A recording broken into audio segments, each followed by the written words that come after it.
సంబంధం లేని దగ్గర గురి పెట్టడం కాదు, గురి పెడితే నేరుగా పటాపంచలయ్యే కుంభస్థలంలో ఉండాలి గురి అంటే. తాజాగా ఆంధ్రప్రదేశ్లో మాజీ ముఖ్యమంత్రి వైఎస్ఆర్సీపీ పార్టీ అధినేత వైఎస్ జగన్ అచ్చం ఈ అడుగుల్లోనే అడుగులు వేస్తూ ముందుకెళ్తున్నారా అంటే ఖచ్చితంగా అవును అనే సమాధానం వస్తుంది. ఆంధ్రప్రదేశ్లో కూటమి అధికారంలోకి వచ్చిన 2 నెలలు గడుస్తున్న ఈ కాలంలో జరుగుతున్న కీలక పరిణామాలు అన్నీ ఇన్ని కావు. ఊహించని స్థాయిలో కూటమి అధికారంలోకి రావడం అయితేనేమి, చంద్రబాబు అచ్చం పాత చంద్రబాబు మాదిరిగానే చెప్పిన హామీలన్నీ తుంగలోకి తొక్కుతూ తాను సంచలన హామీలను అమలు చేసే పరిస్థితి లేదని చెప్పడం, క్యాబినెట్లో ఓటాన్ అకౌంట్ బడ్జెట్ ప్రవేశపెట్టకుండా ఓటాన్ బడ్జెట్ పెట్టడం, ఇవన్నీ కూడా ఆంధ్రప్రదేశ్లో వైసీపీకి బాగా కలిసి వస్తున్న పవనాలు. తాజాగా ఏపీలో రాజకీయం ఆసక్తికరంగా మారింది. ఎన్నికల్లో ఓడిన వైసీపీ రాజ్యసభలో మాత్రం బలంగా నిలబడుతోంది. రాజ్యసభలో వైసీపీకి ఏకంగా 11 మంది ఎంపీల సంఖ్యాబలం ఉండడంతో కేంద్రం ఏ నిర్ణయం తీసుకున్నా దానికి సంపూర్ణ బలం వైసీపీ నుంచి ఇవ్వక తప్పని పరిస్థితి. మరి ఇక్కడ వైసీపీ ఎంపీలు ఎటువైపు తమ మద్దతు ఉంటుంది? బీజేపీ క్యాబినెట్లో తీసుకునే అనేక నిర్ణయాలను వ్యతిరేకించేగా వైసీపీ ప్లాన్ చేస్తుందా, లేదంటే మోదీ సర్కారును గద్దెదించేందుకు వైసీపీ పర్ఫెక్ట్ ప్లాన్తో ముందుకు అడుగులు వేస్తుందా అనేది ఇప్పుడు చాలా ఉత్కంఠతో ముందుకెళ్తుంది. లోక్సభలో వైసీపీకి 4 సభ్యులే ఉన్నారు. ఢిల్లీలో జగన్ ధర్నాకు ఇటీవల ఇండియా కూటమిలో కాంగ్రెస్ మినహా ఇతర పార్టీలకు సంబంధించిన పెద్దలందరూ కూడా మద్దతుగా నిలిచారు. ఇదే సమయంలో వైసీపీకి ముఖ్య నేత ఎంపీ విజయసాయిరెడ్డి గారు వరుసగా కేంద్ర హోంశాఖ మంత్రి అమిత్ షాతో కీలక భేటీలు నిర్వహించారు. ఈ భేటీలతోనే అందరి చూపు ఇప్పుడు జగన్ వైసీపీ వైపు మళ్ళింది. నిజానికి జగన్మోహన్ రెడ్డి గారి స్ట్రాటజీస్ ఎప్పుడు ఏ రకంగా ముందుకు ఉంటాయి అన్నది ఊహించలేమో. అధికారంలో ఉన్నప్పుడు సంచలనమే, ప్రతిపక్షంలో ఉన్నప్పుడు సంచలనమే. ఏ నిర్ణయం తీసుకున్న సంచలనమే 10 మందికి ఉపయోగపడేలా ఉంటాయి తప్ప మరొకటి కాదు. వైసీపీ 2019-2024 మధ్య కాలంలో ఎన్డీఏలో భాగస్వామిగా లేకపోయినా కూడా బీజేపీ ప్రభుత్వానికి అవసరమైన సమయంలో పర్ఫెక్ట్గా అన్నదమ్ముల మాదిరిగానే మద్దతిస్తూ వచ్చింది. మోదీ సర్కార్ అంటే నాకు పెద్దగా విభేదాలు ఏమీ లేవు, తాను మంచివారు, రాజకీయంగా తనను పూర్తిగా డైవర్షన్ తప్పిస్తున్నాడే తప్ప మోదీ అంటే నాకు చాలా ఆప్యాయత ఉంది అని కూడా చాలా సందర్భాల్లో జగన్ చెప్పారు. ఎన్డీఏలో రాష్ట్రంలో వైసీపీ రాజ్యసభ ప్రత్యర్థులుగా ఉన్న టీడీపీ, జనసేన ఈ ఇద్దరు భాగస్వాములుగా ప్రస్తుతం కూటమిలోనే ఉన్నారు. వీళ్ళంతా ఎన్డీఏ భాగంలో వీళ్ళంతా కూడా డివైడ్ అయి ఉన్నారు. లోక్సభ స్పీకర్ ఎన్నిక సమయంలో బీజేపీ నాయకత్వం వైసీపీ మద్దతు కోరింది. మోదీ సర్కార్ అడిగిన వెంటనే జగన్ దీనికి మద్దతుగా తెలిపారు. ఇప్పటికీ బీజేపీకి రాజ్యసభలో పూర్తి మెజార్టీ లేదు కదా, మరి ఎలా అనే అందరి చూపు. ఆంధ్రప్రదేశ్లో జరుగుతున్న దాడులపైన ఢిల్లీలో జగన్ ధర్నా చేశారు. ఆ ధర్నా సమయంలో ఇండియా కూటమి నేతలు మద్దతుగా నిలిచారు. ఇండియా కూటమిలో రావాలని జగన్ను ఆహ్వానించిన చిరునవ్వుతో జగన్ రిజెక్ట్ చేసేశారు. కాంగ్రెస్ పార్టీలోకి వచ్చేది లేదు, కాంగ్రెస్ పార్టీలోకి అడుగులు వేసేదే లేదు అని కూడా ఆయన తెగేసి చెప్పారు. జగన్ సైతం ఇండియా కూటమి పైన ఆసక్తికర వ్యాఖ్యలు కూడా చేశారు. తమ ధర్నాకు కాంగ్రెస్ ఎందుకు మద్దతు ఇవ్వలేదని ఆయన ప్రశ్నించారు. తనకు మద్దతుగా నిలిచిన పార్టీలకు అవసరమైన సమయంలో తాము సహకారం ఖచ్చితంగా అందిస్తామని తెలిపారు. కూటమిలో ప్రధాన పార్టీగా ఉన్న కాంగ్రెస్తో జగన్ సుదీర్ఘకాలంగా దూరంగానే ఉంటున్నారు. ఆంధ్రప్రదేశ్లో కాంగ్రెస్ చీఫ్గా జగన్ చెల్లి వైఎస్ షర్మిల వ్యవహరిస్తున్నారు. జగన్నే లక్ష్యంగా పెట్టుకుని షర్మిల గట్టి రాజకీయం చేస్తూ విమర్శిస్తున్నారు. ఈ సమయంలో కాంగ్రెస్తో జగన్ రాజకీయ నిర్ణయం ఎలా ఉంటుందనే ఆసక్తికరమైన చర్చ ప్రతినిత్యం ఆంధ్ర రాష్ట్రంలో చోటు చేసుకుంటూనే ఉంది.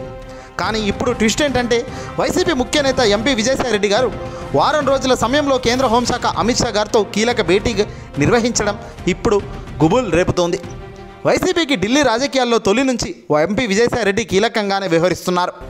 ఇప్పుడు ఆంధ్రప్రదేశ్లో చోటు చేసుకుంటున్న రాజకీయం వేళ ఎంపీ విజయసాయిరెడ్డి వరుస భేటీలపైన ఆసక్తి రేగుతోంది.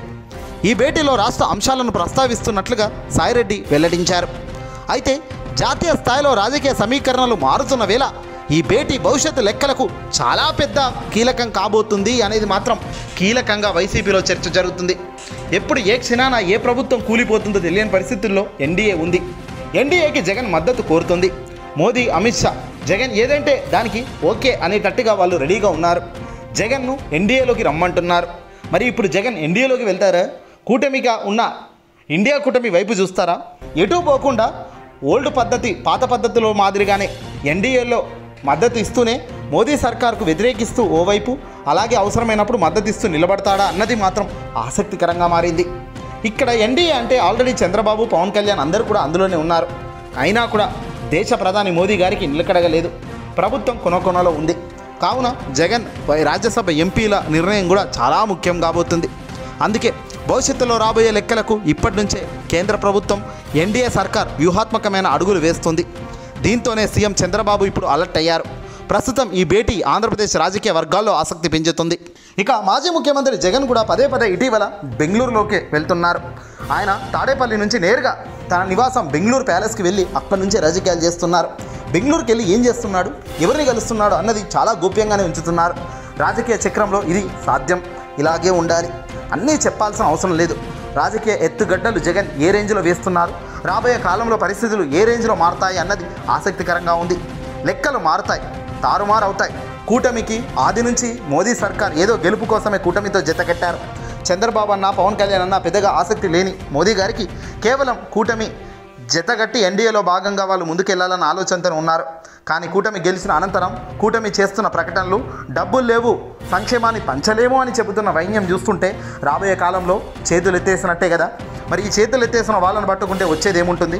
కనీసం సింగిల్గా జగన్మోహన్ చూసి 40% ఓటు బ్యాంకు ఉన్న ఏపీ వైపు మేముంటే కాస్త కూస్తో మా పార్టీకి బలం ఉంటుంది కదా అని ఆలోచిస్తున్నారు. ఏదేమైనా ఇక్కడ ఆసక్తికరమైన అంశాల్లో ఎటువైపు వెళ్తాయి అన్నది మాత్రం చూడాలి. సమీకరణలన్నీ కూడా ఇప్పుడు వేగంగా మారుతున్నాయి. చివరికి ఎవరు ఎటుపోయినా ఢిల్లీకి రాజు అయితే జగనే. ఆ రాజు చేసే నిర్ణయాలే అల్టిమేట్గా ఫలిస్తాయి అంటున్నారు వైసీపీ నాయకులు.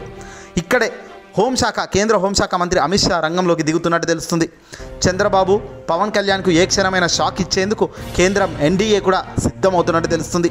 ఇటీవల ఎన్డీఏ చేసిందేమీ లేదని, ఎన్డీఏ కేవలం విభజన చట్టాలకు సంబంధించిన అంశాలకులోనే వాళ్ళు నిర్ణయం తీసుకున్నారు తప్ప మనకు ప్రత్యేకంగా పెద్దగా ఇచ్చిందేమీ లేదు అంటూ కూడా చంద్రబాబు ఇటీవల అమరావతికి 15,000 ఇచ్చిన తర్వాత కూడా వ్యాఖ్యానించారు.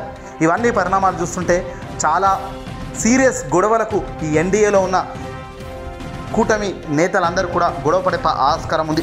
ఈరోజే తెలుగుదేశం పార్టీలకు సంబంధించిన సీనియర్ మంత్రి, మాజీ ఎమ్మెల్యే ఏకంగా బుద్దా వెంకన్న ఏ వ్యాఖ్యలు చేశారో మనం అందరం ఇప్పుడే విన్నాం. బుద్దా వెంకన్న డైరెక్ట్గా చెప్పేస్తున్నాడు, ఎంతో కష్టపడ్డ నాకే దిక్కు లేదు ఇక్కడ, నేనేం చేయలేకపోతున్నాను మీకు అంటూ ఆయనే చేతులు ఎత్తేశారు. పవన్ కళ్యాణ్ గెలిచిన కొత్తలో హడావుడి చేసినా కూడా ఆ తదనంతరం పూర్తి సైలెంట్గా తాను వెళ్ళిపోయారు. రాష్ట్ర బడ్జెట్ చూసి తాను కంగు తినిపోయారు. ఏం తెలియాలో తెలియక 40 ఏళ్ల అనుభవం ఉన్న వ్యక్తిని పట్టుకొని వేలాడడం వల్ల జరిగే నష్టాలు ఏ రేంజ్లో వస్తాయన్నది కూడా పవన్కు బహుశా ఇప్పుడు అర్థమయ్యే ఉంటుంది.